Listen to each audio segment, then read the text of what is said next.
Hola a todos, ¿cómo están ustedes? Bienvenidos a otro episodio de esto que hemos dado en llamar Historias en Podcast. Una historia accesible a todos los públicos, a todas las edades e incluso a todos los intereses que se puedan suscitar dentro de la disciplina histórica. Hoy vamos a hablar de ese proceso, de ese largo y complicado proceso que tuvo lugar en Europa occidental durante la Edad Media. Estamos hablando de lo que fue el feudalismo. Pero para poder llegar a una definición y a una explicación de este proceso histórico que fue el feudalismo, es necesario buscar sus orígenes allá hacia finales del Imperio Romano, hacia el siglo V después de Cristo. ¿Por qué decimos esto? Porque ese Imperio Romano que estaba ya buscando su punto final, en sus últimas líneas, se encontraba en una lucha por el poder por parte de los emperadores que era constante. Los emperadores romanos estaban peleando uno a otro seguidamente, incluso uno tras otro, para tratar de conseguir un poder que fuera eficiente como lo había sido siglos pasados o hacia comienzos del imperio. En esa lucha por el poder constante, los emperadores romanos van a caer en un grave error que va a ser el descuido de sus fronteras. Esas fronteras del imperio se vuelven cada vez más permeables, cada vez más porosas, y van a comenzar a ingresar pueblos que se encontraban por fuera del imperio. Estos pueblos, estos denominados pueblos bárbaros, comienzan a ingresar en el imperio, y si bien tenemos una fecha dentro de la historiografía, que es el año 476 después de Cristo, como la fecha que marca el fin del Imperio Romano de Occidente, deberíamos rastrear, incluso a lo largo de todo el siglo V y finales del siglo IV también, diferentes grupos de pueblos bárbaros que comienzan a ingresar al imperio. Por ejemplo, tenemos a los suevos que comienzan a ingresar por la frontera norte del imperio, que estaba demarcada por el río Rin, lo que sería la actual Alemania, o los godos, que ya se habían instalado después de una larga procesión desde la parte oriental de Europa. Se habían instalado ya en el norte de Italia, se desplazaron por el sur de Francia y llegaron a instalar el reino visigodo en lo que actualmente es la península ibérica, ¿no? Los vándalos, que incluso llegan a saquear Roma en el año 455, ¿sí? O los hunos, que también asedian el noroeste de Italia, ¿no? La cuestión es que esas fronteras que antes habían sido una especie de muralla contra las invasiones de los pueblos bárbaros, comienzan a ceder debido al descuido que tienen por parte de los emperadores, que están más enfocados en obtener poder, en cosechar poder y en hacerlo efectivo, que en tratar de vigilar esos límites. ¿Qué se les ocurre entonces a los emperadores? Subir la presión fiscal. Si suben la presión fiscal hacia los sectores más débiles del imperio, por lo cual reciben un golpe que no va a ser el esperado, ¿no? La mayoría de los campesinos romanos deciden no pagar ese impuesto, incluso muchos de ellos no alistarse en los ejércitos, y comienza una gran ola de inseguridad dentro del imperio romano, que va a acechar rutas y caminos. Estamos hablando de un proceso que va a iniciarse hacia finales del siglo IV, mediados del siglo V, en donde estamos ante una presencia de una pobreza que va en aumento dentro del Imperio Romano, sumado a la invasión que los pueblos bárbaros están haciendo sobre las fronteras del imperio. Esta inseguridad, decimos, va a afectar de manera directa a lo que son las rutas y los caminos, esas famosas rutas romanas. Recordemos aquella frase de que todas las rutas o todos los caminos conducen a Roma. por las cuales el imperio había logrado desarrollar un gran potencial comercial, ¿sí? Y si decimos que la inseguridad ataca principalmente a las rutas y los caminos, estamos diciendo de manera directa que también está atacando al sistema comercial romano. Con estas olas de inseguridades y esta falta de control por parte del poder central del imperio, cae también el comercio, la industria y la artesanía. Pero por sobre todo, ese comercio que había hecho de Roma un imperio muy prestigioso y con un gran caudal económico. Poco a poco, si el comercio cae, el lugar por directa asociación al cual se une el comercio son las ciudades. Esas ciudades también van a comenzar a desaparecer en muchos casos y en otros casos van a comenzar a amurallarse. Ese proceso tiene un nombre que los historiadores medievales le han dado en llamar encastelamento, porque comienzan a amurallarse todas aquellas zonas altas, elevadas, en donde nos refugiamos alrededor de un castillo o muchas veces alrededor de una iglesia. Pero esas ciudades ya no tienen más función que la meramente administrativa, porque decimos que el comercio ha comenzado a desaparecer. Poco a poco entonces esta sociedad post-imperial, ni siquiera todavía post-imperial, porque estamos hablando de que el imperio aún existe pero está siendo débil, se va a convertir de a poco en una sociedad rural en donde se van a establecer y donde se van a empezar a formar comunidades aisladas entre sí, porque el uso de los caminos y esas rutas comerciales que habían existido durante el Imperio Romano comienzan también a desaparecer. Va a llegar el año cúlmine, el 476, ya dentro de la era cristiana, en donde se da la caída del Imperio Romano, donde el último emperador, Rómulo Augustulo, es derrocado por Odoacro, ese rey bárbaro perteneciente a la tribu de los érulos, los famosos pueblos germánicos que invaden Roma, la toman y sacan del mando al último emperador del Imperio Romano de Occidente. A partir de ahí tenemos entonces una ausencia de poder central que cada vez se va a hacer más fuerte, incluso después de la caída de Roma, porque ni siquiera los pueblos romanos germánicos logran establecer un poder central fuerte. Estamos hablando de que la sociedad se va haciendo ya desde fines del siglo IV, comienzo del siglo V, cada vez más rural, con comunidades aisladas entre sí. Lo que está faltando aquí es un poder central fuerte. ¿A qué nos va a llevar esto? A que el poder poco a poco se va a comenzar a regionalizar, ¿sí? Ya no va a existir más esa unidad territorial, administrativa y política que era el Imperio Romano, sino que vamos a comenzar a tener territorios aislados, donde cada territorio va a ser un estado y cada estado va a tener una autoridad, o mejor dicho, un señor feudal, al cual ya llegaremos. Ante esta ola de conmoción y desconcierto dentro de la sociedad post-imperial, vamos a comenzar un proceso de, digamos, entrecruzamiento de culturas o fusión cultural, como también se lo llaman, entre lo que queda aún de ese ya desaparecido Imperio Romano y la cultura que traen los pueblos germánicos en sí. En este contexto vamos a tener entonces que los campesinos van a buscar mayor seguridad y mayor protección, porque estamos diciendo que estábamos siendo azotados por una ola de inseguridad en rutas y caminos, ¿no? Al desaparecer las ciudades como núcleo poblacional, estos habitantes antiguos de ciudades van a irse al campo y a comenzar a necesitar de seguridad y protección.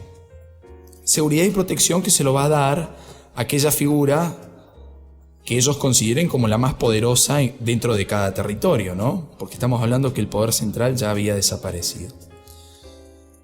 Vamos a tener aquí que esa seguridad y esa protección que buscan los campesinos la van a encontrar en dos figuras o en dos conceptos que en la historia se conocen como encomendación y patrocinio.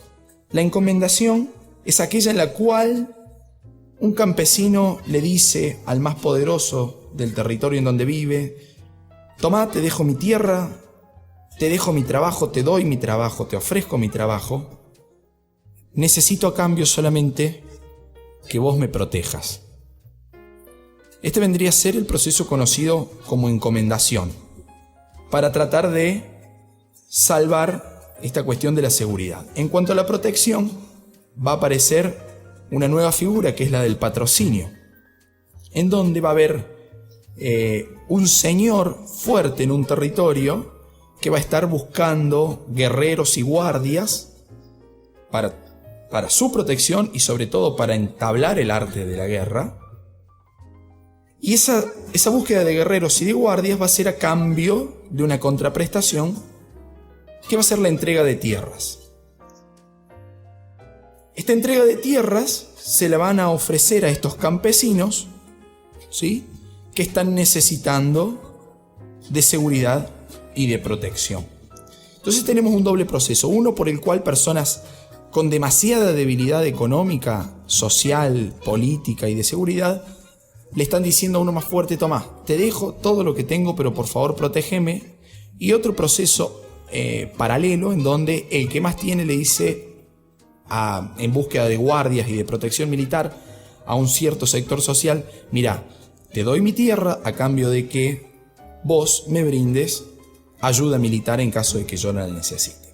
Ahí tenemos ya un entrecruzamiento y una fusión cultural entre las instituciones bárbaras, las instituciones germánicas, digamos, y las que todavía existían, las culturas que todavía existían del Imperio Romano ya desaparecidos. Una de las instituciones bárbaras más importante va a ser aquella en donde comienzan a unirse los pueblos germánicos en torno a un caudillo. Ese caudillo fuerte que había acompañado un desplazamiento territorial largo, prolongado en tiempo y en espacio, ¿sí? Ese caudillo se va a convertir en rey. Entonces, las tribus bárbaras van a comenzar a unirse y a rodearse en torno a este rey fuerte. Esta institución bárbara se le conoce con el nombre de Gefolg, que en alemán vendría a ser algo así como la comitiva real, ¿sí? El séquito, que sigue, es la corte, digamos, que sigue al rey, esta figura de caudillo que se ha hecho fuerte después de la caída del imperio, y que en torno a él se van a comenzar a juntar la población de su pueblo en particular, en búsqueda de algún tipo de protección y de ayuda. Hacia el siglo VI, los bárbaros ya van a estar plenamente instalados a sus anchas dentro del otrora Imperio Romano, y van a comenzar a armar una serie de monarquías, ¿sí? El poder se va a reunir, como les decía recién, en torno a esta figura del caudillo fuerte, esta figura del rey germánico, ¿sí? Y va a ser en donde se comienzan a fusionar entonces estas instituciones: la Gefolg, que les decía recién, el patrocinio, que expliqué anteriormente, y también la encomendación.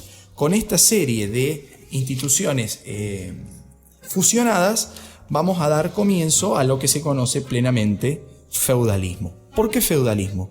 Porque en ese momento la unidad de producción que se contaba por esos tiempos era la tierra, y la tierra por esos años recibía el nombre de feudo. Entonces, como estamos diciendo que la población comienza a convertirse de poco a poco, de manera procesual, desde finales del siglo IV hasta el siglo VI, en una población netamente rural, porque ha desaparecido el comercio, porque están desapareciendo las ciudades, la unidad productiva por excelencia va a ser el campo.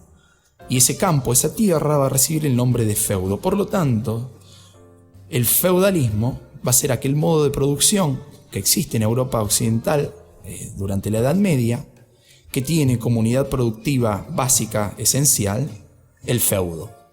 Ese feudo que conformaba en sí mismo una economía cerrada. ¿Por qué una economía cerrada o autárquica o autosuficiente? Porque va a ser ese feudo el que produce todos los bienes y todos los productos primarios necesarios para la vida sin necesidad de tener que comerciar. Es por eso que una de las principales causas de la pérdida del comercio en la Edad Media va a ser la autosuficiencia de este feudo. Y van a comenzar acá dos contratos que van a ser los que van a definir al funcionamiento del sistema feudal, que son el contrato de vasallaje y el contrato del beneficio, en donde van a comenzar a aparecer las figuras clásicas que ustedes recordarán quizás haber estudiado en su educación secundaria o haber leído alguna vez en alguna novela o haber visto en alguna película, por ejemplo, Robin Hood en su momento, ¿sí?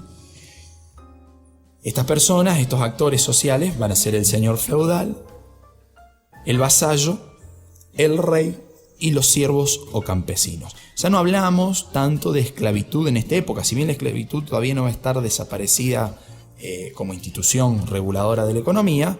Estamos hablando de que procesualmente el modo de producción esclavista que tenía el Imperio Romano, las civilizaciones antiguas como la griega, van a comenzar a desaparecer y va poco a poco ir apareciendo una nueva forma, que es aquella centrada en el uso de las tierras o de los feudos. Por eso se lo conoce como feudalismo.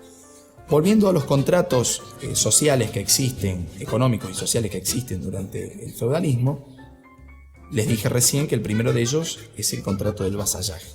Este contrato de vasallaje va a ser aquel en el cual un guerrero le dice al rey: yo soy un guerrero, me declaro tu súbdito y trabajo para vos. Este va a ser el contrato de vasallaje, pero a cambio va a existir el segundo contrato, que es la contraprestación al vasallaje, que es el contrato del beneficio, por el cual el rey se compromete, a cambio de esa declaración que el vasallaje está haciendo, de declararse súbdito y trabajar para él, que va a ser la entrega de tierras. Le entrega la tierra, que muchas veces esa tierra se encuentra ya poblada por campesinos que le están trabajando. ¿Qué hace el vasallo en esos casos? Ese vasallo, con esa tierra que muchas veces tiene campesinos, se convierte en un señor feudal. ¿Por qué? Porque en ese feudo, en esa tierra que el rey le está entregando, la autoridad máxima ya no es el rey. El rey pasa a ser una figura decorativa de segundo o tercer plano, y quien va a controlar el poder, tanto político, social como económico, en ese territorio llamado feudo, va a ser justamente el señor feudal o el vasallo, ¿sí? Ese vasallo que se le había declarado como súbdito al rey y que ahora se convierte en un personaje de poder muy fuerte. Este señor feudal le va a entregar la tierra a campesinos, o puede que ya esa tierra que el rey antes le ha entregado esté en manos de campesinos, que son los que van a realizar el trabajo, van a poder vivir en esa tierra, van a tener un vínculo de sujeción muy fuerte, van a estar sujetos a la tierra, no van a poder desprenderse de ella. Estos siervos o campesinos, que reciben estos dos nombres pero son la misma figura, no van a poder abandonar la tierra, y a cambio de este favor que el vasallo, el señor feudal, está haciendo de la entrega de tierra, van a tener que entregar la mitad de su producción a este vasallo o señor feudal. Con este beneficio, el señor feudal tendrá que buscar la forma, o el vasallo tendrá que buscar la forma, de conseguirse y comprarse su propia armadura y su propio caballo. ¿Para qué? Porque la armadura, el caballo y la espada son los métodos por los cuales se ejercía el arte de la guerra en la Edad Media. Y estamos diciendo que estos vasallos, mediante el contrato de vasallaje, están subordinados al rey, que puede llamarlos a pelear en cualquier momento, que está necesitando incluso de su protección militar. Este vasallo está obligado entonces a entregar dos cosas al rey. Estas dos cosas, filosóficamente hablando, son el auxilium y el concilium. El auxilium vendría a ser la ayuda militar que el rey está necesitando en algún momento específico, por el cual le está entregando la tierra al vasallo. Le entrega la tierra, pero a cambio le dice: necesito dos cositas muy pequeñitas: el auxilio militar y el consejo militar. Figuras que se la conocen con palabras en latín, ¿no? El auxilium y el concilium. Esta ayuda militar, estamos hablando de métodos prácticos en la guerra, ¿sí? Necesito que vengas a luchar a la par mía. El concilium, en cambio, es una ayuda teórica, ideológica, de consejos, si se quiere, en donde el vasallo debe aconsejar al rey entendiendo que en una pirámide social el rey está por arriba del vasallo. Aunque, ya hemos dicho, en la práctica eso no sucede, porque en la práctica los campesinos que están sujetos o anclados a la tierra están respondiendo no al rey, sino al señor feudal, que es el que verdaderamente ejerce el poder sobre ese feudo que le fue entregado como parte de ese contrato del beneficio. Entonces tenemos una nobleza, unos señores feudales que se van a convertir en nobles, que cada vez son más fuertes. Y por contrapartida tenemos un rey cuya figura cada vez está desapareciendo más y va quedando en una situación de mayor debilidad. ¿Por qué? Porque básicamente le está concediendo su tierra a los vasallos y estos se van a volver progresivamente también cada vez más fuertes en esas tierras o en esos feudos. Ese feudo, el cual le da el nombre a este proceso que estamos estudiando, que es el feudalismo, va a tener una división bastante particular. El feudo se va a dividir en 3 partes, según los historiadores, que va a ser el dominio señorial, los mansos o tierras de cultivo y las tierras comunales o bosques. En esa reserva señorial o dominio señorial va a ser en donde va a ejercer y va a llevar adelante su vida el señor feudal, obviamente, que generalmente es la parte más linda, pero no en términos de belleza, sino en términos de espacios del feudo. Esa parte va a estar reservada al señor feudal, que podrá ahí entrenar sus tácticas militares, sus estrategias militares y prepararse y practicar para ir a la guerra cuando el rey así lo solicite. El segundo espacio, que va a ser las tierras de trabajo o los mansos o tierras de cultivo, son los lugares en donde van a habitar los campesinos y van a trabajar los campesinos, y que una vez trabajados le van a entregar la mitad de su producción a su vasallo o su señor feudal. Y por último, las tierras comunales o bosques, que va a ser aquel lugar que todos pueden usar, como su nombre lo dice, tierras comunales. Todos pueden ir a cazar, todos pueden ir a practicar tiro, todos tiros de arco y flecha estoy diciendo. Todos pueden ir a entrenar en la cetrería y toda esta cuestión de la nobleza medieval, pero que muy pocas veces se lleva a cabo porque el bosque, las tierras comunales, son lugares en donde no existe la ley. Si ya decimos que hay poca ley, poco poder centralizado y poco orden durante el feudalismo, dentro de los bosques directamente no existe. Va a ser el lugar que eligen para vivir aquellos que son marginados de la sociedad, ¿sí? O los que tienen problemas físicos, que no pueden trabajar y no consiguen lugar en donde poder ejercer su función social, se refugian en el bosque.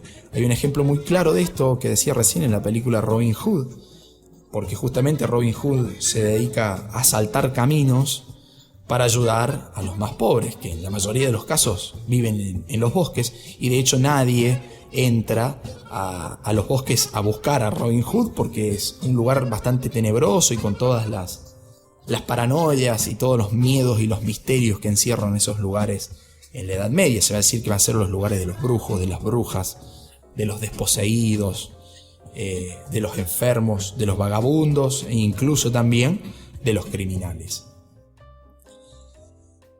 Bien, hasta que hemos llegado entonces con una breve definición de lo que fue el feudalismo como proceso y como modo de producción que tiene lugar en un tiempo y en un espacio particular, que va a ser la Europa occidental durante la Edad Media, posterior a la caída del Imperio Romano, pero es un proceso que había iniciadose ya antes de ese 476 que marca el pasaje tradicional y característico de la Edad Antigua a la Edad Media. Siempre decimos que la historia no posee un control remoto que la prende y la apague en un determinado momento, sino que los procesos sociales simplemente se van dando. Y como hemos venido viendo a lo largo de este episodio de Historias en Podcast, había comenzado ya hacia finales del siglo IV, se extiende durante el siglo V, consiguiendo su punto máximo con la caída del Imperio Romano de Occidente en el 476, y comienza a fortalecerse a lo largo del siglo VI, para funcionar durante alrededor de 1000 años. La historiografía clásica dice que esta Edad Media va a llegar hasta el 1453 o 1492, fecha primera que marca la caída del Imperio Romano de Oriente y la segunda, la llegada de los españoles a América. En fin, hemos tratado de definir al feudalismo como modo de producción basado en la propiedad de la tierra, en donde la figura más fuerte es el señor feudal, en donde hemos descrito las relaciones y los vínculos de vasallaje y los contratos sociales y las relaciones de poder existentes, en un tiempo determinado que fue lo que conocemos los historiadores como Edad Media en esta Europa occidental. Restan aún instituciones poderosas por ver, como lo es la Iglesia, que va a tener un rol fundamental durante la Edad Media, que seguramente va a ser motivo de un nuevo episodio. Muy bien, amigos, hasta que llegamos, espero que haya sido de su agrado el episodio de hoy. Nos encontramos en una próxima entrega. Lucas Bota los saluda, hasta la próxima, amigos. Chau, chau.